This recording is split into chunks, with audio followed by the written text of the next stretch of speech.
Kita nggak bisa bohongi Tuhan, saudara. Ya, nggak bisa bohongi Tuhan.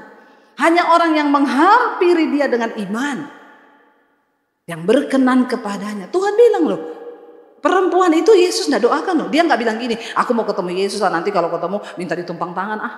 Ya pasti sembuh aku kalau Yesus tumpang tangan. Makanya saya kadang kalau orang datang, Bu doain Bu, saya ini sudah ditumpang tangan sama pendeta ini, pendeta ini, pendeta ini, pendeta itu. Terus nggak sembuh-sembuh, makanya saya mau ketemu Bu Debbie, kayaknya kau harus ditumpang kaki. Saya bilang, ya nggak usah minta tumpang-tumpang tangan pendeta. Kau datang, temui Tuhan secara pribadi. Masuk di kamarmu, tutup pintu. Sebab persembahan yang berkenan kepada Tuhan itu hati yang hancur dan jiwa yang remuk. Kau menangis di kaki Tuhan, minta Dia datangi engkau secara pribadi. Hanya orang-orang yang punya hati, sama-sama semua ngikut Yesus loh. Tapi perempuan ini, makanya ketika ketemu, Yesus bilang, siapa yang sudah menjamah aku? Perempuan ini takut. Dia bilang, aku Tuhan. Dan dia merasa saat itu pendarahannya berhenti. Tuhan berkata apa? Tuhan Yesus gak ngomong gini, kuasaku sudah menyembuhkan engkau. No, imanmu yang menyembuhkan engkau. Saudara, sampai di mana kadar iman kita hari-hari ini? Kita harus mengalami Tuhan secara pribadi. Nikodemus, dia mempertaruhkan kedudukannya, jabatannya, nama baiknya. Bahkan semua orang akan membenci, bahkan bisa membunuh dia loh. Kalau ketahuan, pelan-pelan malam-malam dia datang menjumpai Yesus cuma untuk apa? Menyatakan iman percayanya kepada Tuhan. Dia bilang apa? Engkau sungguh-sungguh orang yang diutus Allah. Sebab tidak mungkin engkau melakukan semua itu kalau engkau, Tuhan tidak menyertai, Allah tidak menyertai engkau. Saudara, dan apa yang Yesus katakan kepada Nikodemus? Yesus menjawab dia begini, ayat 3, aku berkata kepadamu, sesungguhnya jika seorang tidak dilahirkan kembali, ia tidak dapat melihat kerajaan Allah. Kata Nikodemus ayat yang keempat kepadanya, bagaimana mungkin seorang dilahirkan kalau ia sudah tua? Masa dia masuk kembali ke dalam rahim ibunya lalu dilahirkan kembali? Nikodemus seorang pengajar. Dia adalah pemimpin agama Yahudi. Tapi ternyata pemikirannya, apa yang ada dalam hatinya itu sangat dangkal. Masa dia jawab Yesus, masa orang udah tua masuk lagi ke rahim? Saudara, untuk bisa memahami perkara-perkara rohani, kita harus berjumpa secara pribadi dengan Yesus dan harus dilahirkan kembali. Kenapa? Karena pada waktu manusia dilahirkan ke dalam dunia, kita ini adalah daging. Karena semua orang telah berdosa, kehilangan kemuliaan Allah, gambar diri Allah dalam diri kita itu rusak. Setelah kita lahir, kita menjadi dewasa, kita harus dilahirkan kembali. Roh kita harus dihidupkan. Karena yang terutama dari manusia itu manusia rohnya. Karena daging dan darah tidak mendapat bagian dalam kerajaan Allah. Ingat loh, daging dan darah ini tidak mendapat bagian dalam kerajaan surga. Makanya jangan mati-matian untuk ngurusi daging terus. Amin. Kok enggak ada amin? Ya, kita ini tiap hari kita urus apa? Daging terus. Cantik boleh. Ada orang tiap hari ke salon. Ya, ngurusi kecantikan terus. Jangan kau lupa urus manusia rohanimu. Manusia batiniamu itu yang paling penting. Ya, nge-gym bagus, olahraga bagus, tapi itu nggak akan memperpanjang umurmu. Engkau olahraga bukan untuk panjang umur, sebab umur itu ada di tangan Tuhan. Ya, bukan untuk panjang umur. Ingat loh saudara, kita hidup sehat baik, jaga pola makan baik, bukan untuk panjang umur, hanya untuk hidup sehat. Ya, karena hidup mati ada di tangan Tuhan. Hari-hari ini kita dengar berita ada nyamuk yang akan dilepas, 60.000 benih nanti dilepas di sini. Nyamuk buatan. Ya, tapi akan berakibat fatal gini. Belum selesai nyamuk, sudah ada lagi hama kutu busuk. Ini lagi heboh. Ya, sudah menjalar sampai ke Singapura hari-hari ini, di hotel kutu busuk, di tempat tidur, di karpet, di sofa kutu busuk semua. Lalu orang ketakutan, Bu, bagaimana pendapat ibu soal nyamuk ini, Bu? Bahaya ini, Bu. Saya jawab, kalau belum waktunya mati, kau ndak mati. Biar digigit nyamuk itu 1000 kali, kau ndak mati. Ndak usah takut. Kalau sudah waktunya mati, tidak usah tunggu kau digigit nyamuk. Lagi nonton TV bisa mati, lagi tidur juga bisa Kalau sudah begitu apa sih yang kita mau takutkan lagi? Kasihan banget ya orang hidup punya iman sama Tuhan kok takut mati, takut ini, kutu busuk takut. Semua takut, tapi bikin dosa tidak pernah. Itu yang membawa kematian dalam kekekalan. Dosa itu yang harus, jangan kau bikin dosa terus, amin. Ya hidup kudus, hidup benar enak. Kapanpun dipanggil Tuhan siap kita. Mau mati kapanpun enak. Kurangi dosa. Ya tidak usah marah-marah. Jangan selingkuh, jangan homo. Ya, yang perempuan-perempuan jangan jadi ani-ani. Tahu nggak ani-ani? Pelakor. Ya, pelakor hedon, jadi simpenan tuh ani-ani. Ya, naik mobil mewah, bikin status business woman. Saya tahu ada ani-ani saudara simpenan, dia naik mobil mewah, tulisannya gini, memang ya usaha itu tidak membohongi hasil. Dia foto mobilnya saudara. Tuhan juga tahu kau ani-ani, nggak usah kau bikin status begitu. Tuhan tahu hidup kita. Makanya Yesus bilang kepada Nikodemus, kalau kau tidak dilahirkan kembali, engkau tidak melihat kerajaan Allah. Mau saudara rajin ke gereja, mau kita berdiri di mimbar, saya selalu bilang, buat kita hamba Tuhan, pemusik, WL, singers, kita ini berdiri di sini ndak auto masuk surga langsung, ndak.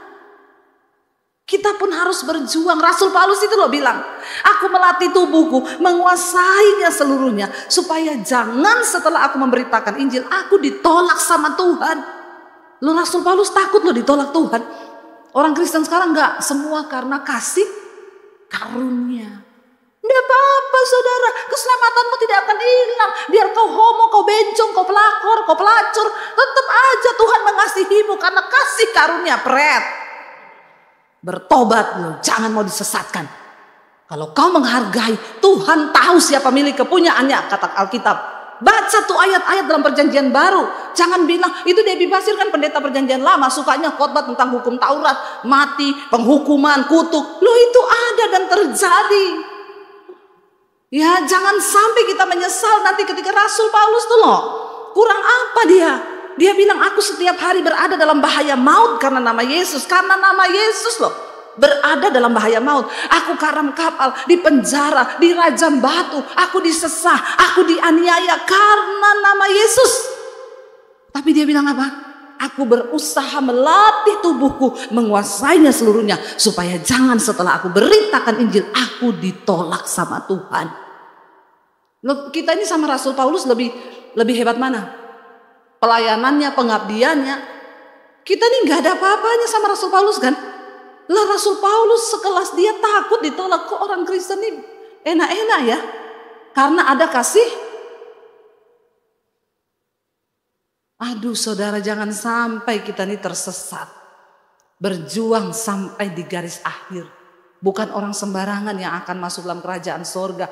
Yesus bilang kalau kau tidak dilahirkan kembali, kau tidak mungkin bisa masuk dalam kerajaan Allah. Apa maksudnya Yesus saudara?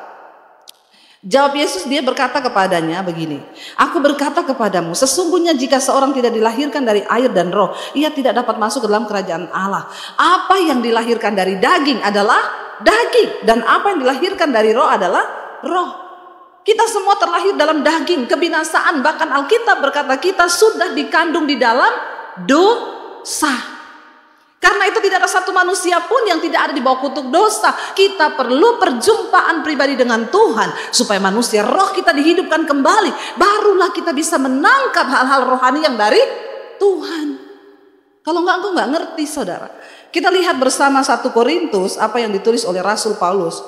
Kita buka 1 Korintus pasal yang kedua, saudara, ayat yang ke-13 mulai. 1 Korintus 2 ayat 13. Apa yang Rasul Paulus katakan, saudara? Ya, baca bersama 1, 2, 3.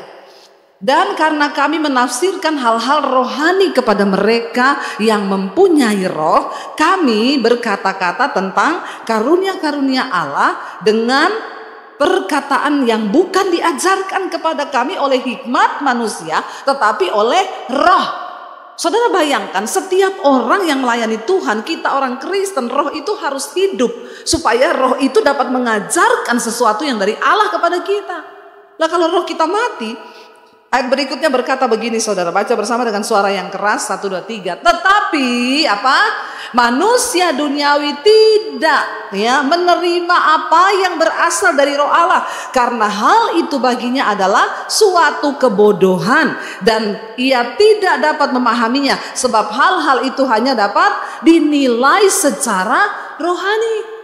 Banyak hari-hari ini orang Kristen, bahkan para pelayan Tuhan, mereka bisa berdiri di mimbar ini, tetapi ternyata mereka rohnya masih buta. Karena itu dia nggak bisa menangkap sesuatu yang ilahi. Ya saudara, bahaya loh, parah loh. Ada yang bilang sama saya gini, Bu, sekarang kecanggihan teknologi menurut pendapat Ibu gimana? Ada robot sekarang khotbah loh, AI. Robot khotbah, Bu. Menurut Ibu gimana, Bu? Saya bilang ya enggak apa-apa toh. Karena robot lebih kudus dari orang. Itu robot enggak homo. Itu robot enggak selingkuh. Pendeta kan banyak sekarang, habis khotbah dia pergi ke hotel tidur sama perempuan, selingkuh. Pendeta homo sekarang banyak. Robot enggak. Lalu apa yang salah? Saya bilang enggak salah. Tuhan bisa pakai keledai untuk bikin orang bertobat. Kalau dia udah enggak percaya pada manusia, Tuhan bahkan bisa pakai batu kok. Alkitab berkata di akhir zaman nanti batu-batu ini akan berbicara kepada manusia. Lah kalau Tuhan pakai robot, harusnya kita nih pendeta yang introspeksi diri. Loh kenapa ya sekarang yang khotbah robot loh? Saya tanya, kalau robot khotbah menyampaikan firman Tuhan, ada nggak orang bisa bertobat? Ayo jawab. Robot khotbah, dia sampaikan firman Tuhan, ada orang bisa dijamah Tuhan? Yang ngomong tidak angkat tangan. Yang ngomong bisa angkat tangan. Yang bingung angkat kaki. Kayaknya bingung semua nih. Iya, lo bisa enggak saudara orang bertobat waktu robot khotbah? Saya jawab bisa, sebab bukan soal siapa yang menyampaikan. Waktu orang yang mendengar itu membuka hati, yang disampaikan adalah firman. Firman itu berkuasa. Waktu yang dengar buka hati, dia dilawat Roh Kudus. Bukan karena siapa yang khotbah loh, karena Tuhan lihat hatinya. Lalu dia buka hati, Tuhan aku bertobat. Misalnya robotnya bilang, bertobat. Engkau yang saat ini sedang bersinah, sedang kepahitan, bertobat. Tiba-tiba dia bertobat. Kan Tuhan bukan lihat robotnya. Tuhan lihat orang yang buka hati itu. Lalu Roh Kudus turun, dia mengalami lawatan Tuhan. Lalu kita harus berjaga-jaga para hamba Tuhan sekarang. Jangan sampai Tuhan lebih percaya robot daripada kita. Karena kita sudah gak bisa menyampaikan isi hati Tuhan lagi. Khotbah dimanis-manisin supaya jemaat betah. Saudara pasti diberkati, amin, amin. Nggak pernah disinggung tuh dosanya, nggak pernah tuh disinggung homonya, nggak pernah disinggung lesbinya, nggak pernah disinggung itu kepahitannya, nggak pernah disinggung tentang dosa. Kita harus berbicara, menyampaikan. Saya belajar tuh loh, Petrus kenapa dia berkhotbah satu kali khotbah 3.000 orang tobat. Pendeta sekarang 3.000 kali khotbah untuk satu yang tobat. Yang salah siapa sekarang? Ya saya pelajari isi khotbahnya Petrus, ternyata cuma tentang apa? Bertobatlah, bertobatlah, bertobatlah. Isi khotbahnya cuma bertobat, bertobat, bertobat, bertobat. Tapi orang kasih karunia bilang, ada ya kita ini tiap hari tobat, tobat, tobat. Dosa itu tidak ada saudara. Dosa itu sudah dipaku di kayu salib. Yang ada itu hanya kesalahan. Jadi kalau Anda selingkuh itu hanya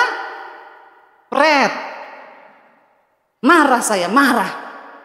Ya enak aja bilang dosa ndak ada. Ya Yesus sudah mati bagi dosamu, masa lalu, masa sekarang, masa yang akan datang. Dosa yuk. Kan Yesus sudah mati bagi dosa kita.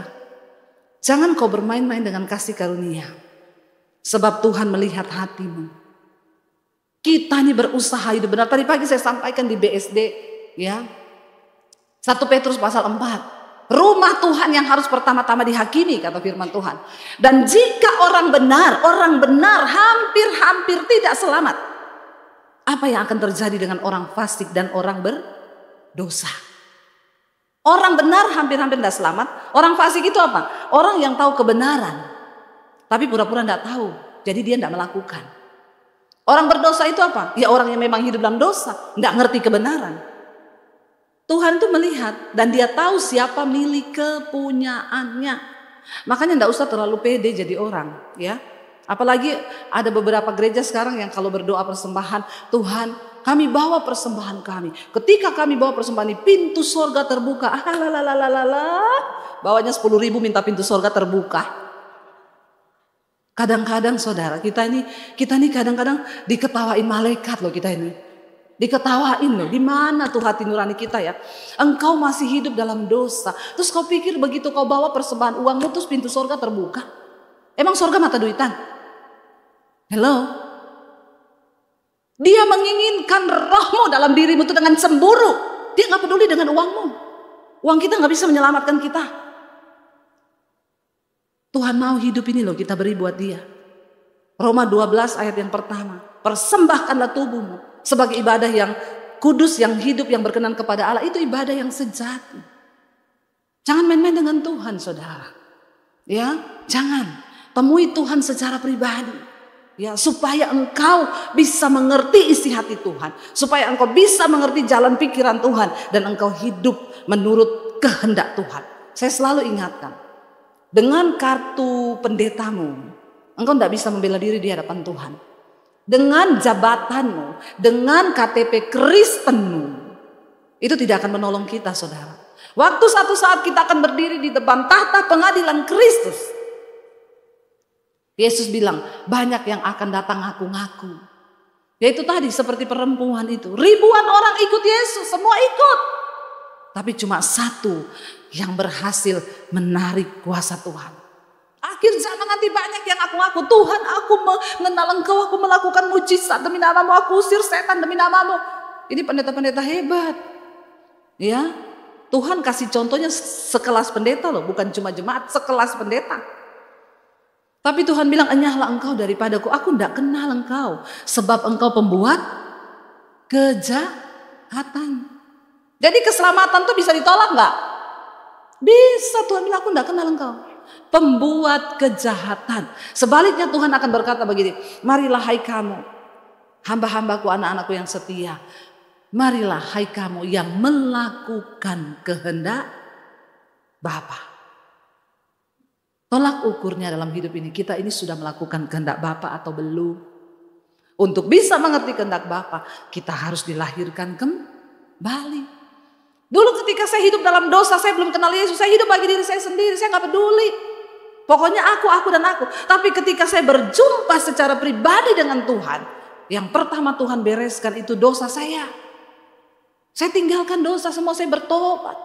Saya buang semua dosa, saya tersungkur di kaki Tuhan. Tuhan, aku mau menyerahkan hidupku. Lalu Tuhan beresi karakter saya. Dosa sama karakter itu beda. Ya, dosa itu berzina, ya selingkuh, rokok, minuman keras. Karakter marah, tersinggungan, kepahitan, kecewa. Itu pun Tuhan akan bersihkan. Lewat doa dan puasa saya bergumul, Tuhan saya ini orang yang pemarah. Tapi saya tahu itu tidak berkenan, Tuhan tidak berkehendak. Aku mau berubah Tuhan. Waktu kita diproses, baru setelah itu Tuhan kasih kepercayaan pelayanan. Kalau sekarang orang enggak. Masuk sekolah Alkitab aja, lulus STH bisa khotbah. Enggak peduli karakternya kayak apa. Orang melayani gampang sekarang. Ya, bisa main musik, bisa nyanyi, suara enggak fals ya. Silakan. Ada gereja tertentu malah asal bodinya lingkar pinggangnya masuk. Ya, boleh. Kalau gendut diskors. Ya, yang langsing-langsing tuh boleh naik. Sampai seperti itu. Kita menggantikan hal-hal yang rohani dengan api-api asing yang bukan dari Tuhan. Rasul Paulus dengan jelas berkata, kenapa manusia duniawi tidak dapat menerima sesuatu yang dari Tuhan? Loh, tapi dia pendeta loh, tapi dia pelayan Tuhan loh, dia pemain musik, dia WL, gak peduli. Kalau engkau belum dilahirkan kembali rohmu, kau tidak mengerti hal-hal yang dari Tuhan. Rasul Paulus berkata di sini yang terakhir, dia bilang, tetapi manusia rohani menilai segala sesuatu, tetapi ia sendiri tidak dinilai oleh orang lain karena nggak bisa dilihat tuh manusia rohani di dalam. Sebab siapakah yang mengetahui pikiran Tuhan sehingga ia dapat menasihati dia? Tetapi kami memiliki pikiran Kristus. Saudara, kita semua harus punya pikiran Kristus di dalam mengiring Tuhan.